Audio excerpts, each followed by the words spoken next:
What's up mga kapuso? This is Coach Eljan Zian, one of the star choreographers. And for this special episode, napunta sa akin si Alden together with the girls, Kakay, Thea, and Dasuri. Okay, kamusta si Alden sa rehearsal?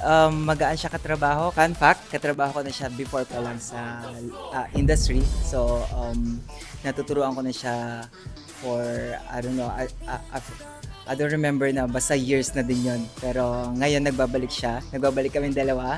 Tandem ulit kami. Ako ulit magtuturo sa kanya. And sa rehearsal, hindi naman ako nahirapan sa kanya kasi kabisado namin isa't isa.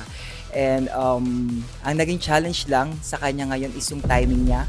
Pero mabilis siyang makapick up ng steps. Pero ngayon nag-adjust siya ng konti kasi nga kababalik niya nga lang. So timing lang inayos ko sa kanya. Pero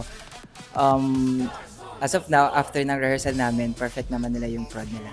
And yung girls, with the help of the girls, naging maayos yung prod nila kasi alam naman natin si Thea, Dasuri, and Kakay is dancers talaga yan. So, magaan sila katrabaho and mabilis yung workload na nangyari sa rehearsal.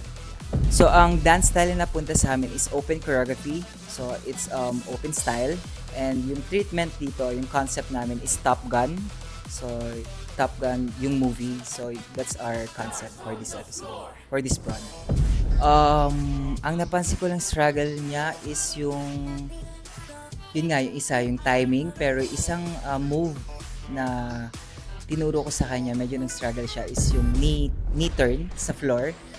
Medyo nag-alangan siya sa buwelo and sa timing and sa pag-turn. Pero ngayon naayos naman. Maganda naman yung pag-rehearse namin sa stage. So I hope sa pagdating ng performance, magawa niya ng perfect and maayos and safe.